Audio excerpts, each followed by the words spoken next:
నమస్తే, welcome to signature studios. నేను మీ ఉపేందర్. ఈరోజు మనం ఇంటర్వ్యూ చేయబోయే వ్యక్తి రాజకీయాల్లో ఎలాంటి సమస్యలైనా సామాజిక ఉద్యమాలతోటే సాధ్యం అని చెప్పి బలంగా నమ్మేటువంటి వ్యక్తి నాగర్ కర్నూల్ పార్లమెంట్ సభ్యులైనటువంటి మల్లు రవి సార్ ఈరోజు మనతో ఉన్నారు. మరిన్ని విషయాలు సార్ని అడిగి తెలుసుకునే ప్రయత్నం చేద్దాం. సార్ నమస్కారం. సార్ దిగ్విజయంగా పార్లమెంట్లో సభ్యులుగా ప్రమాణ స్వీకారం చేశారు, ఎట్లా అనిపిస్తుంది సార్? అంటే పార్లమెంటు నాకు కొత్త కాదు, ఎందుకంటే 1991లో పివి నరసింహరావు గారి టైంలో ఎంపీగా ఉన్నాను. 91 నుంచి 96 తర్వాత నెక్స్ట్ 98లో ఎంపీ అయ్యాను. వాజ్పేయి గారి టైంలో కూడా ఎంపీగా ఉన్నాను. అందువల్ల పార్లమెంట్ ప్రొసీడింగ్స్ కానీ పార్లమెంట్లో జరిగేటటువంటి చర్చలు కానీ కొత్త కాదు, కానీ సమస్యలు అప్పటికిప్పుడు ఇంకా పెరిగినట్టుగా భావిస్తున్నాను.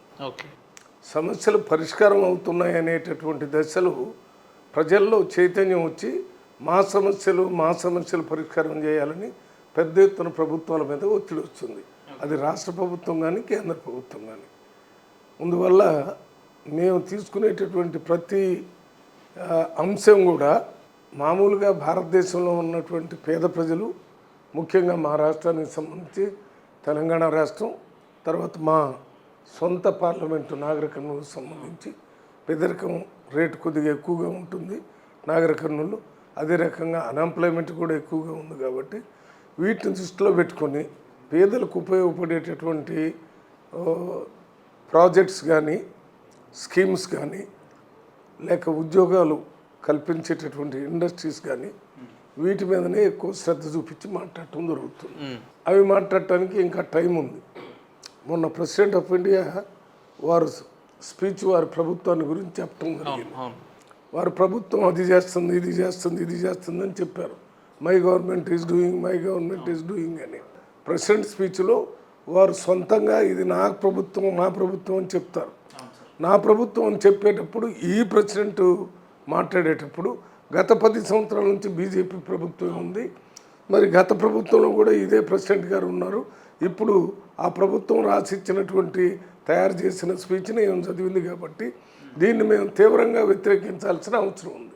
రేపు ఈ స్పీచ్ మీద మాకు మాట్లాడేటువంటి అవకాశం వస్తుంది. ప్రతిపక్ష పార్టీల్లో అందరికీ అవకాశం వస్తుంది, అందులో కూడా మాకు కూడా అవకాశం వస్తే మేము తీవ్రంగా వ్యతిరేకిస్తాం. ఎందుకంటే అన్ఎంప్లాయ్మెంటు ఉంది, ఎక్కువైంది. 2014 కంటే ముందు ప్రజల దగ్గరకు పోయి అన్ఎంప్లాయ్మెంట్ లేకుండా చేస్తానని చెప్పినటువంటి ముఖ్యమంత్రి, సంవత్సరానికి 2 కోట్ల ఉద్యోగాలు ఇస్తానని చెప్పినటువంటి ప్రధానమంత్రి, సార్ ఇంత ముందు ముఖ్యమంత్రి అన్నాను, అప్పుడు కూడా ప్రధానమంత్రి గారు అప్పుడు ఎన్నికల ముందు బీజేపీ తరఫున ప్రచారం చేసేటప్పుడు సంవత్సరానికి మా ప్రభుత్వం అధికారంలోకి వస్తే 2 కోట్లు ఉద్యోగాలు ఇస్తానన్నారు.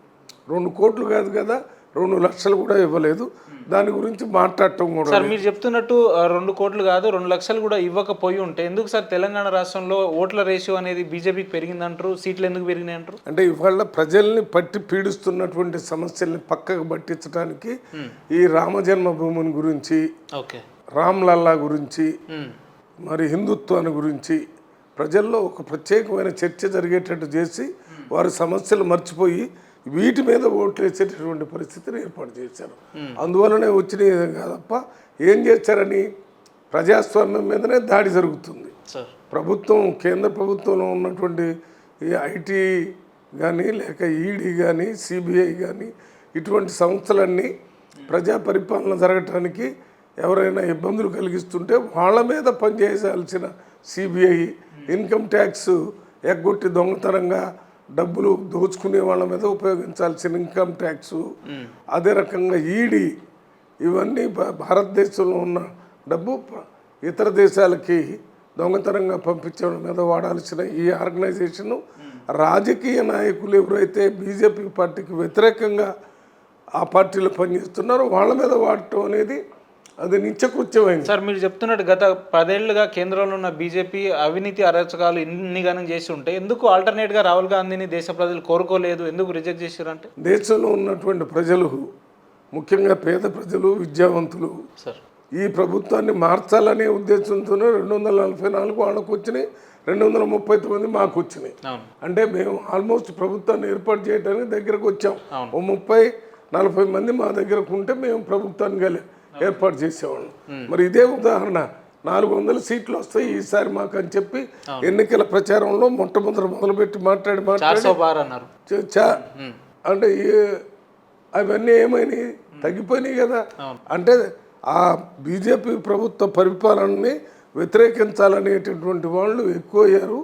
మళ్ళీ ప్రభుత్వం రాహుల్ గాంధీ గారి నాయకత్వంలో ఇండియా కూటమి కావాలని కూడా ప్రయత్నం చేశారు.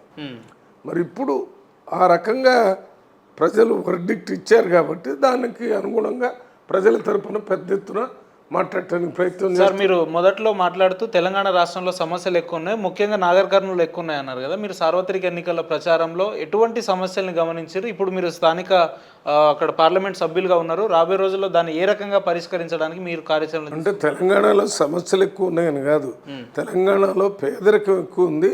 ముఖ్యంగా మహబూబ్నగర్ జిల్లాలో ఉన్న నాగర్ కర్నూలు పార్లమెంట్, పాత మహబూబ్నగర్ జిల్లాలో అక్కడ ఎక్కువగా మైగ్రేషన్, అంటే కూలీలు మొత్తం భారతదేశంలో ఎక్కడ పనులు దొరికితే అక్కడ పోయి పొట్ట చేతి పట్టుకొని పోయి పనిచేసేటటువంటి పరిస్థితి. దానికి ఇప్పుడిప్పుడే కొద్దిగా ఒక చిన్న సొల్యూషన్ ఏంటంటే 100 రోజుల పని, ఈ ఉపాధి హామీ పథకాన్ని పార్లమెంట్లో బిల్లు పెట్టి అది తీసుకొని రావటం వల్ల కొంత తగ్గినా ఇంకా ఉంది, దాన్ని తగ్గించాలనే ఉద్దేశంతోనే ఎక్కువ పేదరికం అక్కడ ఉందని చెప్పాను. అక్కడ ఇరిగేషన్ కూడా నిన్న మొన్నటి దాకా లేదు.